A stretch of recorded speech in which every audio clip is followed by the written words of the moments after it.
Learn another word of Tagalog today. So, Flap, what's the word of the day? The word of the day is putang ina.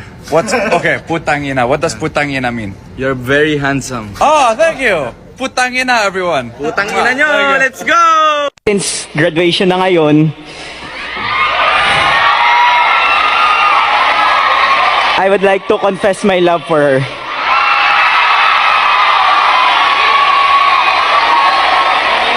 To my potassium, my vitamin K, from Yums to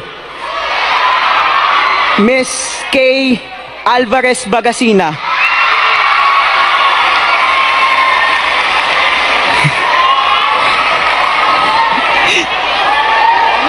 Hi. Congrats, Kay. Teka, nagbablush ako eh. Basta. Crush kita.